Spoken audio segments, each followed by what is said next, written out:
Hey, how's it going? It's Keith Townsend from the CTO Advisor, and I'm joined with Chris Evans, or Hey, by Keith. Chris Evans. Chris, how's it going? I'm pretty good. How are you? So we're at AWS reInvent 2017 in We are. Vegas, and it's nice to see a friendly face. Yeah, I was thinking exactly the same. Man, this is and that's what today's CTO Daily Dose is about. Yep. This is a completely different show. Yep. Like I've been to NetApp, Dell EMC World, VM World, a lot of worlds, and this is nothing. I don't know anyone. No, I agree. I don't know whether anybody can see behind us, but obviously heading down that way is the entrance to the expo for Right. registration and so on. And farther in the distance is everybody wandering in and out. I saw one person I knew, apart from you. Yeah, so I saw you, and my wife mentioned, oh, someone recognized you, but we were, kind of hosting. But I've been here for a few hours. Yeah. You've been here since yesterday. Yeah. And no one. And this show is roughly about 48,000 people. Yep. I keep hearing estimates. I think last year it was about 30, 32. Right. Is that right? And then maybe up to 50 this time, I'm not sure, but at least 40 I would have thought.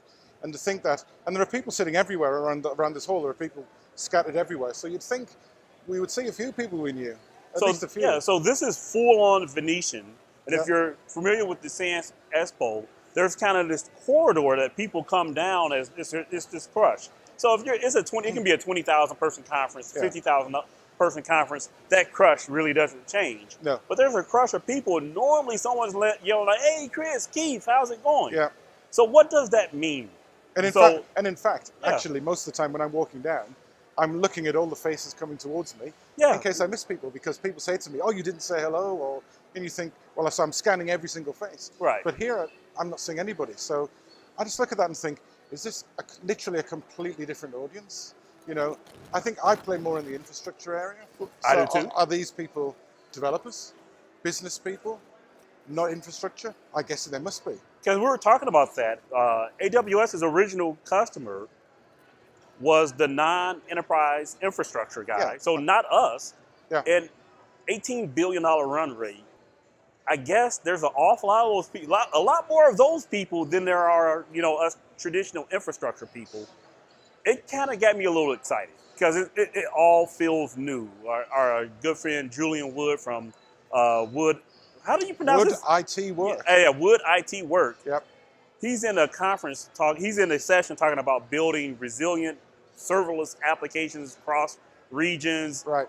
And this is like a traditional VMware guy doing something completely Yeah, different, absolutely. serverless. There's no VMs at all. Yeah, and I can only assume that a lot of these customers are smaller enterprises, maybe, where they wouldn't be the scale that we're used to of hundreds of millions of pounds worth of investment. Right. But they've got a 10, 20, 30, 100 million pound investment, so a bit lower, but they're still big enough to justify an IT department. But they've obviously decided that cloud is more suitable for them. Not only And that, these, these shows are expensive to send people to. yeah, true. And yeah. AWS isn't giving away a whole lot of passes. They didn't give I mean, you're coming in as just a attendee, and I'm just an coming in attendee. as a vendor for the Cube, and Yeah. I couldn't get a press pass, couldn't get an analyst pass. They never even answered me. Yeah, they didn't even reply to me. Yeah, so this is quite different. But I So- think it's a good thing. I think Yeah, the I fact do. that there's a real vibe to it. I know there's probably a lot of music in the background we can hear, but just generally it feels like a really positive vibe. I'm really looking forward to it. Yeah, and it's not just the scale. I mean, this show is spread across 3 or 4 different hotels in Vegas. That's right. Yeah. It's taking over the Strip. It's a sizable conference, whether it's IT or non-IT. This is a sizable conference. Yeah. And I'm really excited to learn what drove users here. Why did they choose to come? Of all the shows, and we're after the holidays here in the U.S. We're after the Thanksgiving holiday. What made customers come to this event? What are they looking to get out of it? What are they looking to grow? Where is it that both me and you haven't just, frankly, been looking in the market? Yeah, I agree. So just in case people aren't aware, we're in the Sands, which is between Palazzo and Venetian. Right. There's a lot of stuff going on in MGM, including some of the keynotes. I think one of the keynotes is up there, maybe both. There's ARIA.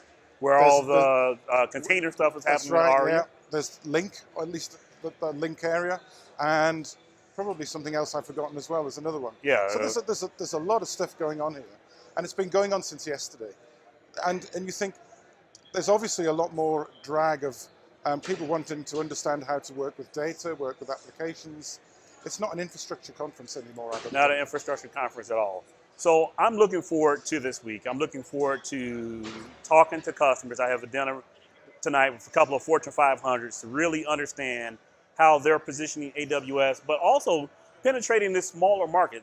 All of these people are not Fortune 500s. The No, companies I that me agree. and you are accustomed to dealing with, writing about, writing to.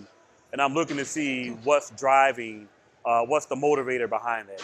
Chris, if people see this tonight, where can they find you throughout the week Sure. on the web in general? You can find me on Twitter at Chris M. Evans or blog.architecting.it. All right, and of course you can find the CTO Advisor on the web, thectoadvisor.com. I'll be covering the show with theCUBE as well. You can find theCUBE coverage over at thecube.net. Until then, talk to you next CTO Daily Dose.